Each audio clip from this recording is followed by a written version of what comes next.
Obtén tu máster con doble titulación de Tulane University, Estados Unidos y de UFM en Madrid. Open Call 2024, Master of Finance y Master in Management.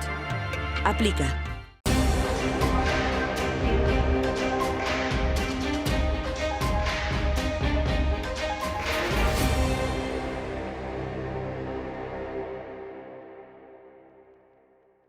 El gobierno de Sánchez ha despilfarrado el mayor estímulo monetario y fiscal y el apoyo de Europa de la historia de la democracia. Esto es lo que nunca te dicen cuando hablan de que la economía va como un cohete, etc. Siempre que hablan de que la economía va como un cohete, oh sorpresa, se olvidan de los factores exógenos. Hablemos de esos factores exógenos. Ni Aznar, ni Felipe González, ni mucho menos Zapatero o Rajoy han contado con un nivel de apoyo fiscal, monetario y europeo como el que ha contado el presidente Sánchez. Empecemos por el fiscal. Un aumento de más de 400.000 millones de deuda sin ningún tipo de control por parte de la Comisión Europea. 400.000 millones. Además, un apoyo por parte del Banco Central Europeo que compraba todos esos bonos que emitía el Estado y que, por supuesto, se hubiera disparado la prima de riesgo si el Banco Central Europeo no estuviera ahí para disfrazar el riesgo, de más de 300.000 millones. El Banco de España todavía tiene más de 310.000 millones de bonos del Estado español en su activo. 400.000 millones de aumento de deuda, 300 y pico mil millones de apoyo monetario y, además, más de 100.000 millones de los fondos Next Generation. A todo ello hay que añadirle el apoyo que ha supuesto el récord del turismo. Turismo que este gobierno se ha dedicado a demonizar siempre que ha podido, una y otra vez, atacando a las empresas, atacando a la hostelería, subiendo impuestos y trabas burocráticas y, por supuesto, directamente diciendo, como algún ministro, que esto del turismo, que es un sector de bajo valor añadido y que no importa. Es decir, récord de turismo, aumento masivo de la deuda, tirando de déficit fiscal como nadie más, un aumento de gasto público que ha disparado el techo de gasto en más de 80.000 millones de euros. El gasto público supone prácticamente un aumento de 17% entre 2018 y el 2023 con respecto al Producto Interior Bruto, mientras la inversión extranjera cae, la inversión total cae en ese mismo periodo y además, ojo, el consumo está prácticamente flat. Esto es importante entenderlo, ¿por qué? Porque cuando el gobierno dice que la economía va como una moto, es literalmente lo que yo siempre digo, con la tarjeta de crédito de otro, todos los restaurantes son baratos. Es muy fácil decir, oye, qué bien va la economía cuando la estoy endeudando. Claro, si aumentas la deuda en 400.000 millones y no sacas de Producto Interior Bruto al menos 200.000 millones, es que eres muy inútil. Pero si encima viene con 100.000 millones de factor exógeno de los fondos Next Generation, la realidad es que el 38% del pequeñísimo rebote de la economía entre 2019 y 2023 viene de esos fondos Next Generation. Es interesantísimo entender, por lo tanto, que la economía española no va como un cohete. La economía española está dopada de manera absolutamente obscena. Vuelvo a repetir porque es importante que la gente lo tenga en cuenta.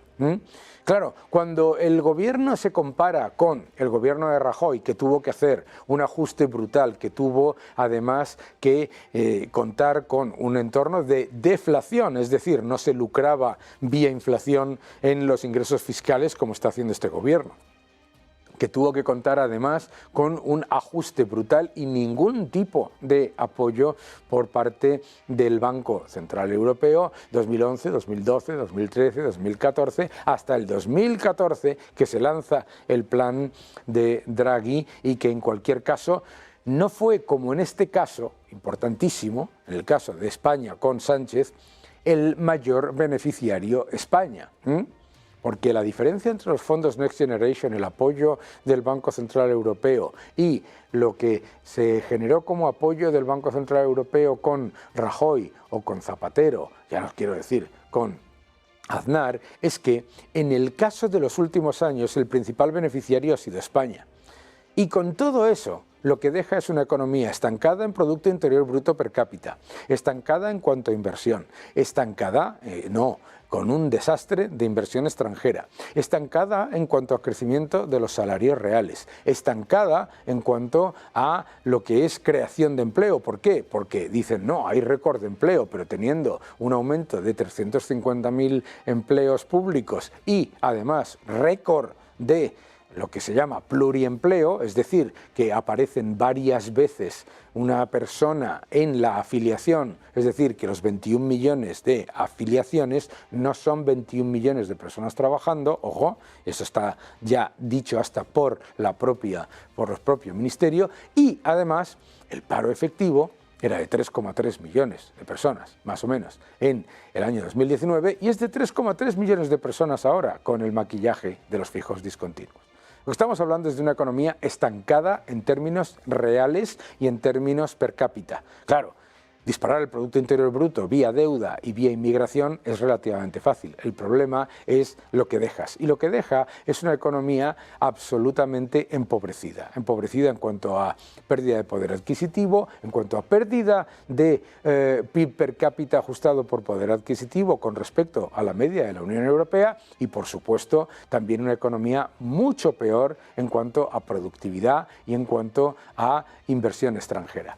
Por lo tanto, la realidad, se ha despilfarrado el mayor estímulo fiscal y monetario de la historia de la democracia y eso lo vamos a pagar a medio plazo con empeoramiento, con desde luego menores salarios reales y desde luego con un desempleo que sigue siendo, incluso en las estimaciones del gobierno y después de todo el maquillaje, el más alto de toda la Unión Europea, ya ganando a Grecia, incluso más alto de la OCDE. Eso es el cohete de Sánchez. Seguid defendiendo la libertad.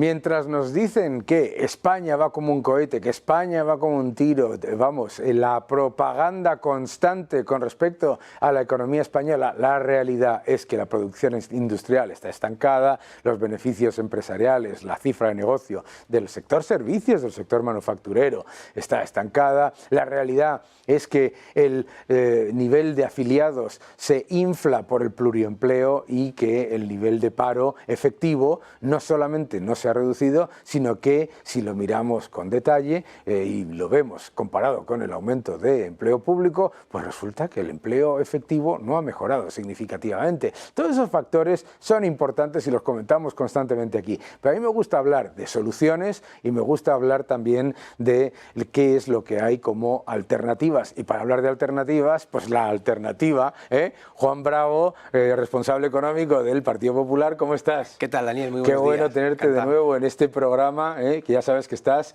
en tu casa. Me gustaría empezar, porque es que he leído, que es que a mí todas las mañanas yo creo que me da un ataque al corazón, he leído a Yolanda Díaz decir que hay que hacer tributar a los fondos de inversión, que es de una ignorancia y de una arrogancia tan brutal que es que a mí me parece alucinante. Cuéntame cómo lo ves. Bueno, fijaros que ella cada vez que hay un problema Sí. o no tiene protagonismo, busca sacar un tema para ganar protagonismo. Pero desde el desconocimiento, que ese es el problema, porque no deja de ser una persona con peso en el gobierno, aparentemente, y viene a criticar algo que, fíjate lo que ha dicho Ursula von der Leyen en Europa incluso. Hay 300.000 millones de ahorro de inversores europeos que no invierten en Europa, Claro. que invierten en Estados Unidos. Claro. Y ella, su solución es hacerles tributar más en España, cuando, por ejemplo, lo que no entiende es que ese dinero ha tributado antes de llegar al fondo de inversión y va a tributar cuando salga del fondo de inversión. Y lo único que buscamos con el fondo de inversión es agrupar cuantos más inversores mejor para que tengan más fuerza. Claro. Y si estás diciendo, por ejemplo, que perdemos productividad, que necesitamos que nuestras empresas sean más grandes, y uno de los problemas que también Europa, Ursula von der Leyen, ha puesto el dedo, es la financiación, tendremos que hacer justo lo contrario, hacérselo más fácil a la gente para que quiera invertir en nuestras empresas. Pero este gobierno hace justo lo contrario y solamente busca tapar sus propias deficiencias, ¿no? Es increíble, porque fíjate que lo que está diciendo es, le vamos a subir los impuestos a usted, ahorrador, y además está diciendo esta salvajada cuando la inversión extranjera en España ha caído en el año 2023 un 20%, está un 40 y pico por ciento por debajo del año 2018. Y es que les da exactamente igual, ¿no? Pero claro, como ellos dicen que la economía va como un cohete, pues entonces dicen que no pasa nada. Lo repiten una y otra vez, Cuando tú tienes que escuchar eso, porque claro, yo lo escucho, lo digo en mi programa, lo rebato en un vídeo y tal, pero tú cuando lo escuchas una y otra vez, ¿qué es lo que te viene a la mente de qué es lo que realmente está pasando y qué es lo que tenemos que cambiar, claro? Pues yo creo que lo que les falta es mucha calle. Claro. Para escuchar a la gente. Claro. Para ver realmente lo que está pasando. Subirte en el metro, subirte en el taxi y escuchar, o ir a un comercio y escuchar lo que están sufriendo. Te hablan, oye, los impuestos no podemos más, las cotizaciones sociales están disparadas, tenemos unos datos de asentismo que están disparados, hemos pasado de un coste aproximado de 14.000 millones de euros a 25.000 y seguimos perdiendo.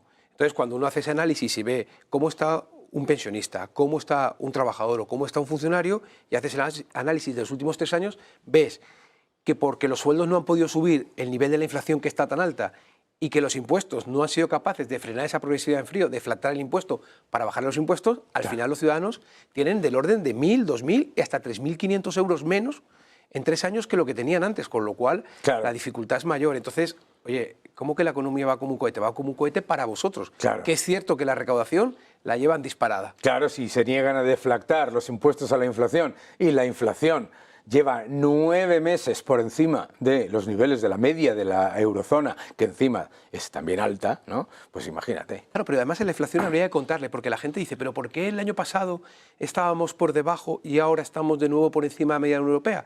Pues porque Eurostat marcó la posibilidad de un cambio en el cómputo de esa inflación, que ellos... Oye, había 2 años para poder hacerlo y ellos decidieron hacerlo el primer día. El primer día. Claro, cuando tú cambias las reglas, pues estás mejor. Pero cuando ya comparas con las nuevas reglas, resulta que volvemos a estar por encima de la inflación. A mí me lo preguntaban el otro día y me decían, ¿cómo puede ser que antes teníamos menos inflación que la media de la Unión Europea y ahora más? Y le digo, es lo mismo que cuando a usted le dicen que va a adelgazar poniéndose una faja fuerza. En el momento en el que se quita la faja fuerza, vuelve a salir con toda su gloria su exceso de peso. Claro. Y además, sin darse cuenta que esa inflación, porque hablan de la inflación, ¿no? Y dicen, no, pero subimos las pensiones, por ejemplo, al tipo de la inflación. Ya, pero es que para una familia, un matrimonio pensionista, la parte más importante de su sueldo es la cesta de la compra. Claro. Y la cesta de la compra ha subido más de un 35%. Desde que está el gobierno, claro. Y las pensiones no les ha subido un 35%. Claro. Lo pueden ver. Si además a los que les toque pagar impuestos encima no les deflatan, es que pierden por 2 vías. Entonces... Bueno, eso lo mostrabais vosotros y lo hemos puesto varios economistas, que el impacto de la subida de impuestos a los pensionistas se ha comido prácticamente el 40% de la subida de las pensiones. Porque, claro, entre la inflación, el impacto de la inflación, más los impuestos que pagan, los pensionistas que pagan impuestos, resulta que efectivamente se ha quedado muy poco esa supuesta subida, ¿no? Pues mira, un pensionista que en el año 2018 ganaba 14.000 euros, un pensionista medio, resulta que hoy, los últimos 3 años, ha perdido 900 euros. 900. 900. Eso es. Mientras te dicen que son los que suben las pensiones. Pero si es que siempre hacen lo mismo. Pero si es que esto es, de verdad, es que yo que miro 150 economías en el mundo, digo, pero si es que siempre hacen lo mismo. Siempre. Te dicen, el otro día salía Maduro en Venezuela diciendo, este es el gobierno que más ha subido el salario mínimo interprofesional. Claro, ha subido el salario mínimo interprofesional un 500%. La inflación ha sido del 4.000 y pico, ¿entiendes? Claro. Entonces te lo ha bajado, ¿no? Claro, pero por ejemplo, cuando hablan del salario mínimo, Daniel, pero aquí el objetivo es que la gente gane el salario mínimo o más del salario mínimo. Queremos ser productivos para que la gente gane más del salario. Cuando hablamos, por ejemplo, de la industria, que en algunos parámetros están muy por encima de la productividad de la media española, qué casualidad que hay, pueden trabajar menos horas y ganar más sueldo. ¿A qué aspiramos? Pero fíjate qué interesante lo que acabas de decir con respecto a la industria. El nivel de ataque a la industria que está llevando a cabo este gobierno, no tiene parangón. Nos están cerrando industria. Es que se está cerrando industria, la producción industrial lleva en estancamiento absoluto durante, pues, es que ya no sé si mirar, desde 4 años, 3 años por lo menos, desde luego, los datos son extremadamente pobres y es precisamente donde nosotros ahora mismo podríamos estar generando empleo de verdad, de calidad y además con mucha mejor capacidad en cuanto a menores horas y mayor remuneración, mayor valor añadido. Y resulta que el gobierno que se las tilda de verdes es el que está poniendo más trabas a la instalación de energías renovables. El gobierno que se tilda de verde tiene las redes completamente desatendidas. El gobierno que habla de que si la industria y que no sé qué, y que ha tenido una reunión con no sé quién, está poniendo en peligro a la industria. Esto es increíble. Además, que es que, como yo digo, esto no va, para el que nos escucha, esto no va de PP o PSOE. Claro. Que os lean a lo que hacéis análisis internacional, españoles o de fuera. Y resulta que cuando tú lees eso dices, oye, por la situación geopolítica, de geoestrategia, hay una relocalización de industria. Y dices, bueno, entonces España tenemos una oportunidad, pues sí, por ubicación, claro, para Europa, para África. La energía es un coste muy importante, la industria la podemos ofrecer a un precio competitivo si fuéramos capaces de hacer no solamente anuncios, sino acciones. Claro. Que sabemos que estamos perdiendo inversión de energía renovable porque no estamos trabajando en el almacenamiento. Claro. Pero, sin embargo, en Aragón, por ejemplo, estamos viendo qué tipo de inversiones tan potentes están llegando. Bueno, y estamos perdiendo oportunidades. Entonces, cuando ellos dicen el cohete, yo lo que digo es, estamos perdiendo una oportunidad histórica que este gobierno está privando, robando a nuestros jóvenes y a nuestros no tan jóvenes. Es que eso me parece muy importante porque el gobierno te dice, no, es que la economía va como un cohete. Vamos a ver, analicemos. Con récord de turismo, que es algo que no tiene nada que ver con ustedes, de hecho se han pasado al revés. Ellos no paran de criticarlo. No han hecho nada más que criticarlo, efectivamente. Con récord de turismo, con 100.000 millones sumados al PIB de fondos Next Generation, que los han despilfarrado de manera brutal, que vosotros tenéis unos datos que aterran, ¿no? Con el mayor estímulo fiscal y monetario de la historia y encima la inversión extranjera cayendo y la producción industrial estancada. Claro, es que tú lo que estás literalmente es apalancando de una manera brutal la economía, pero encima no estás acaparando, no estás trayendo todo eso que podía venir si tuvieses puesta el cartel de invierta usted aquí. Es que lo que ocurre es lo contrario, además, que les insultan a las empresas. Exactamente, se demoniza al que emprende, al que genera actividad, al que puede crear puestos de trabajo. Entonces, es justo el camino contrario al que tendría que haber. Y ellos están demonizando todas esas oportunidades que tú bien explicas, que nosotros como país tenemos. O sea, claro, vamos a demonizar el turismo, será al revés. Claro. Tendremos que trabajar, porque cuando uno es líder, lo que quiere seguir es siendo líder, ¿no? Claro. Entonces, ¿qué está trabajando este gobierno? Y luego, en todo este proceso, ¿qué transformación real se ha hecho en España? Tú piensas, Daniel, si hacemos un análisis para atrás, tenemos años 80, Felipe González, posiblemente con los fondos europeos, utilizó para hacer una transformación principalmente de infraestructuras. Absoluta. En el año 2000, con la entrada en el euro, se hicieron unas transformaciones en este país que nos hizo liderar. Sí. Liderar. En los años 2012, Rajoy tuvo que mantener el barco a flote, con lo cual no, pero 80, 2000, 2020, si es que estamos en el proceso natural de haber aprovechado, como tú dices, un país que sale de un COVID, como todo el mundo, en el que la gente estamos predispuestos a las reformas y a los cambios. Claro. Te dan 163.000 millones, te dan 40.000 millones más para el marco 21-27 y además, cualquier empresario que no esté escuchando, cualquier autónomo, imagínate lo que es que te digan, gasta todo lo que necesites porque yo te lo presto. Que eso ha sido el Banco Central Europeo durante muchos años. Y dices, bueno, ya ha pasado 6 años de este gobierno y ¿qué tenemos en este país? Claro. ¿Qué hemos cambiado? No ha cambiado nada. ¿Qué cambio estructural ha habido? Nada, al revés. Nada. Hemos perdido cosas. El tema energético no hemos avanzado, al revés. En vez de desarrollar infraestructuras, almacenamiento, las nucleares, como está en el resto del mundo, o como firma Teresa Rivera fuera, pero prohíbe aquí. No, es que es muy fuerte. Es que eso es va a la COP o va a Europa y está de acuerdo. Y viene aquí y las cierra. Sí. Veamos las declaraciones que hacen los socialistas. Es increíble. Es increíble. A cualquiera que tenga dudas que pregunte en Red Eléctrica Española si se pueden cerrar centrales nucleares sin poner en riesgo. Que les pregunten si en agosto del año pasado Almaraz falló Claro. y hubo que parar la gran industria y costó 93 millones de euros porque si no el sistema se podía caer. Pero es que están haciendo eso. Es que dicen, la política energética del gobierno ha sido un éxito, pero si están parando a la industria que es interrumpible, los clientes, durante años en España, los clientes del sector eléctrico que se apuntaban como interrumpibles eran industrias a las que nunca se les reducía el suministro. Es que llevamos varios meses en los que se tiene que ir a los clientes interrumpibles justo en la época en la que deberían estar produciendo y decirles, oiga, que les vamos a ejecutar. Es una cosa alucinante, alucinante. Eso no se dice, pero luego aparece en los datos, claro. Pero eso cuesta, ¿eh? Hombre, cuesta dinero, porque hay que pagarle, claro. La gente dice, bueno, pues si son interrumpibles, ¿cuál es el problema? No, es que hay que pagarles. Hay que pagar. Y es inseguridad,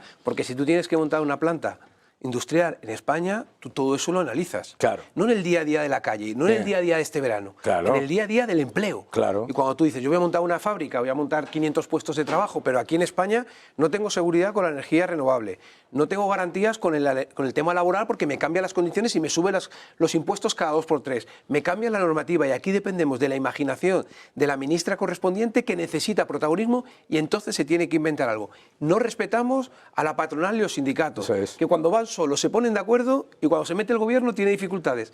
Pues no te darás cuenta que eres tú el que creas el problema, claro. Porque cuando se junta solo la patronal y los sindicatos llegan a la renovación salarial para 3 años. Es que eso es muy importante, porque ella, Yolanda Díaz, se presenta como la de los acuerdos. Sí. Y la evidencia empírica es que cuando entra ella no se llega a acuerdos. Y cuando no está, llegan a acuerdos para... Tú fíjate qué garantía para las empresas, para los trabajadores, qué manera de trabajar, que hay que reconocerles el trabajo realizado los sindicatos y la patronal para 3 años. Sí. Absolutamente. Y ahora nos enfrentamos además a una parálisis legislativa, porque el gobierno lleva sin poder sacar adelante una ley con la coalición Frankenstein esta que tiene, un montón de tiempo, prácticamente no se ha sacado ninguna norma. Cosa que por otro lado yo como libertario no me parece nada mal, ¿no? Mejor que a muchos empresarios, pero eso es un problema para la política. Pero es un problema para la política. Pero ahora nos enfrentamos a una época más complicada. Es decir, el turismo ha conseguido niveles récord, es un éxito absoluto, sin ningún problema, y eso disfraza los datos del Producto Interior Bruto, me parece muy bien, pero... Claro, todos los vientos de cola empiezan a quedarse ya detrás, ¿no? ¿Qué es, desde tu punto de vista, lo que tendría que hacer? Imagínate que hubiese elecciones mañana y que, por imaginar no nos pasa nada. Imaginemos, y probablemente pueda pasar, que gana por mayoría absoluta el Partido Popular, ¿de acuerdo?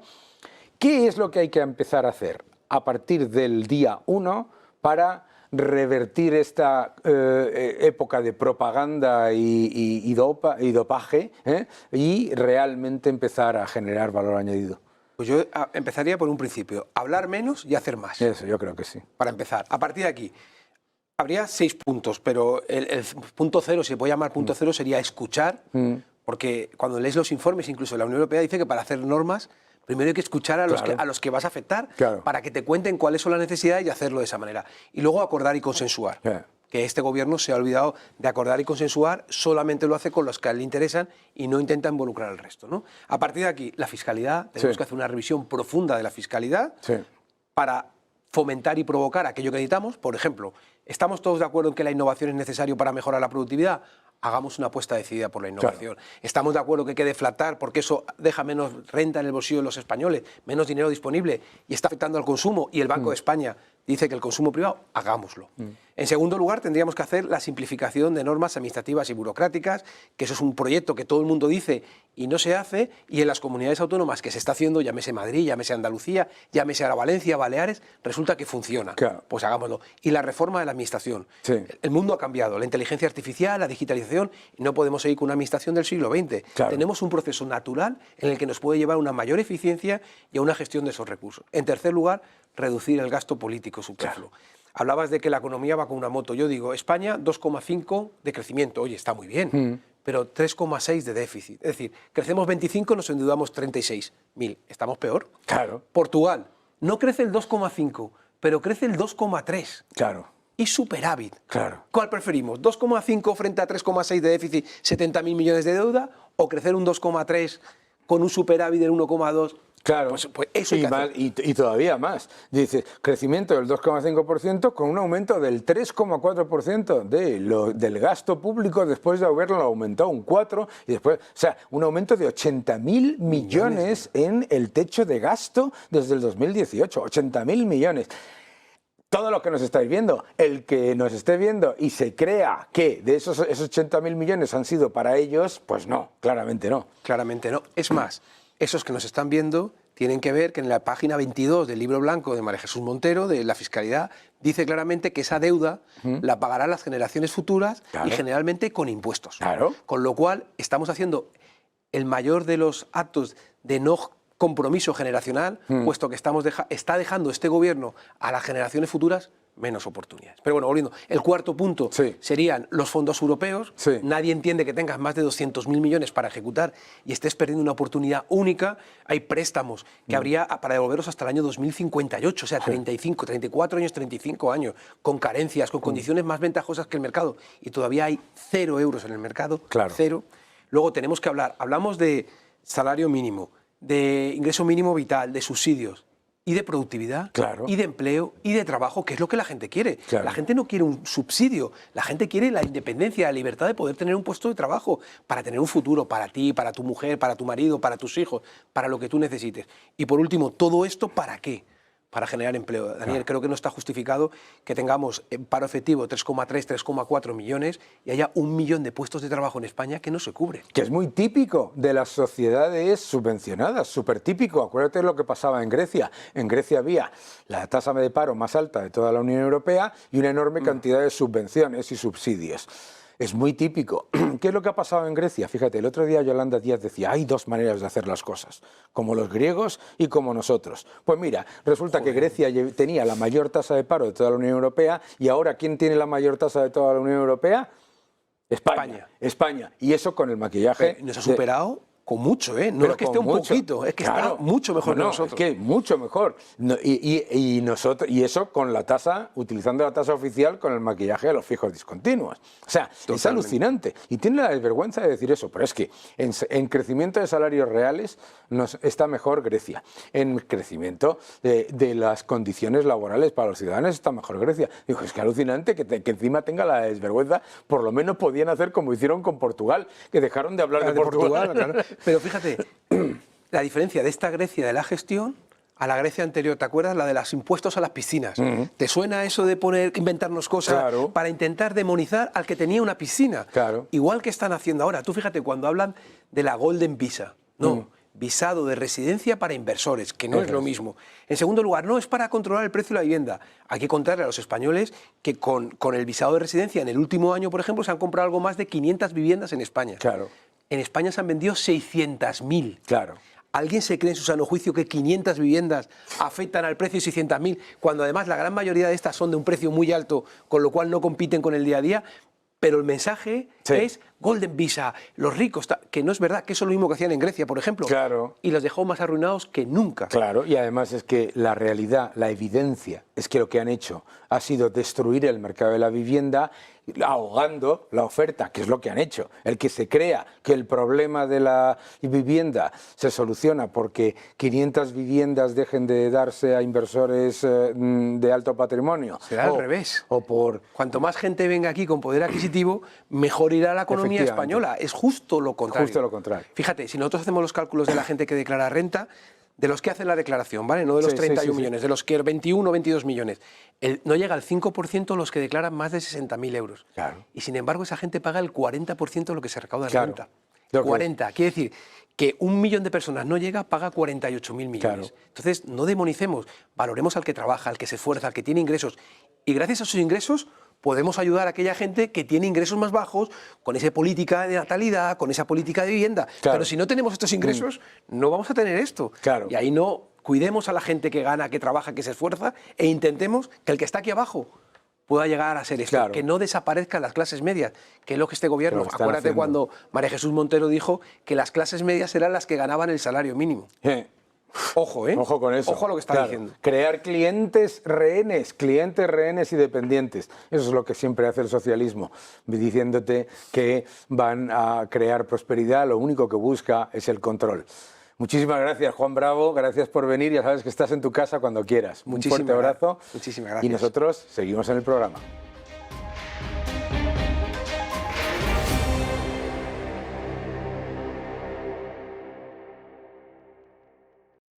¿Por qué están los bancos centrales comprando más oro que nunca? Esto es muy interesante porque algo está cambiando en los bancos centrales, en el chip de la política monetaria, que hace que los bancos centrales decidan que es importante reducir exposición a las monedas fiduciarias y aumentar exposición al oro.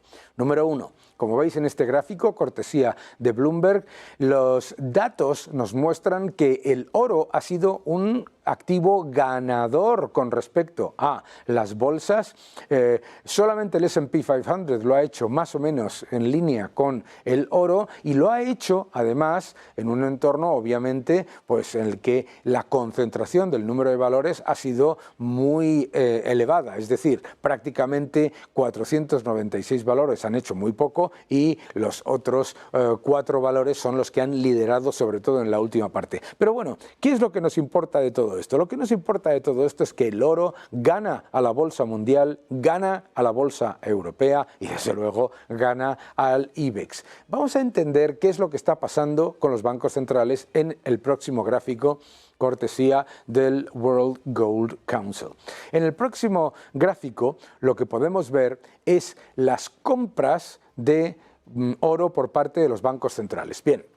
Lo que veis es que en el año 2022 y en el año 2023 las compras de los bancos centrales se han disparado. Fijaos, se han disparado no solamente en lo que es el periodo del primer trimestre de cada año, sino a lo largo del año. Si vemos 2022 y 2023, las compras de oro por parte de los bancos centrales se han disparado y vienen fundamentalmente ¿de qué países? De China, de la India y de los países que están intentando reducir su exposición al dólar. Veréis, cuando un banco central se habla de las reservas de moneda X, dólar o euro que tiene, de lo que estamos hablando de qué es. Estamos hablando de lo que tienen, no son monedas, no es como la guarida del tío Gilito, no, lo que tiene es bonos del Estado. Bien, en 2024, en lo que llevamos de año, las compras se han vuelto a disparar de oro.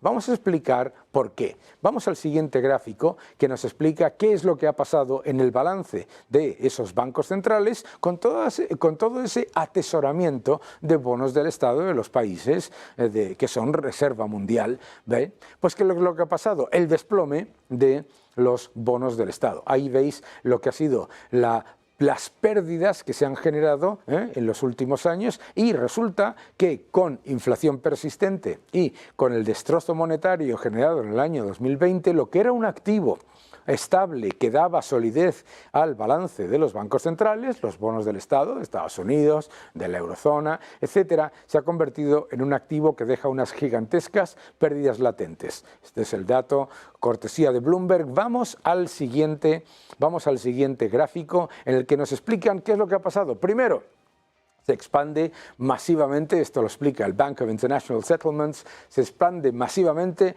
el balance del Banco Central por el aumento de gasto público y de déficit público. Bien, cuanto más compran bonos, la cantidad de, digamos, pasivos sin intereses se reduce, ¿de acuerdo?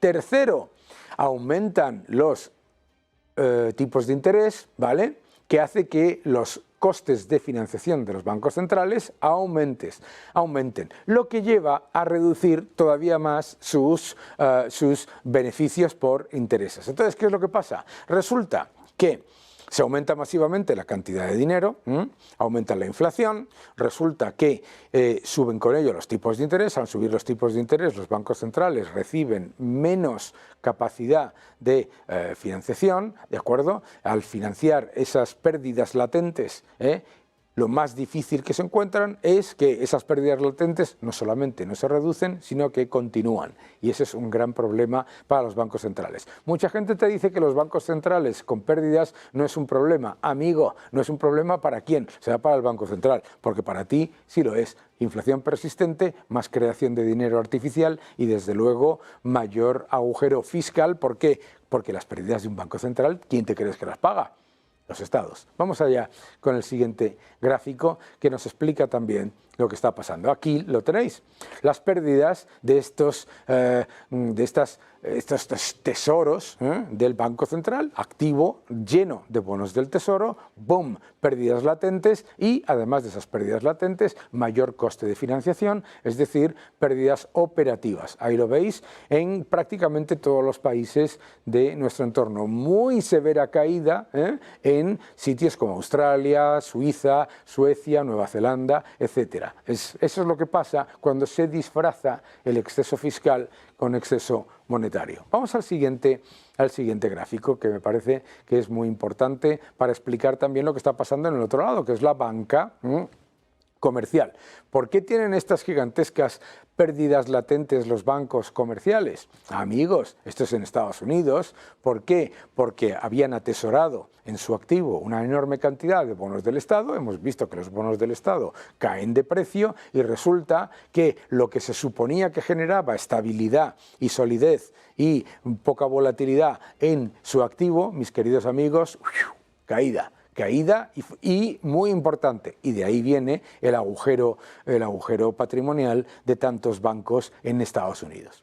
Vamos al siguiente gráfico que nos explica lo que ha llevado al pinchazo de la burbuja de bonos y con ello las pérdidas de los bancos centrales, la necesidad de comprar mucho más oro y por supuesto la evidencia de que los bancos centrales tienen que comprar mucho más oro. ¿Para qué?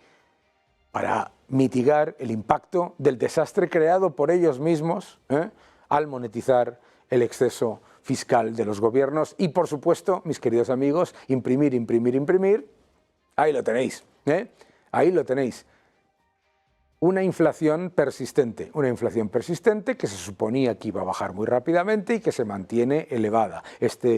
Cortesía de Bloomberg nos muestra cómo esa inflación no solamente no está reduciéndose lo que se quería, sino que lleva más tiempo y eso genera mayor agujero en el sector financiero y por supuesto en los bancos centrales, y los bancos centrales tienen que comprar más oro. Es decir, los bancos centrales tienen que comprar mucho más oro. ¿Para qué? Para mitigar el efecto del destrozo monetario que ellos mismos han creado.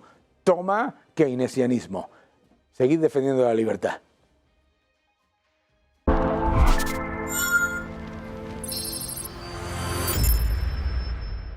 Obtén tu máster con doble titulación de Tulane University, Estados Unidos y de UFM en Madrid. Open Call 2024, Master of Finance y Master in Management.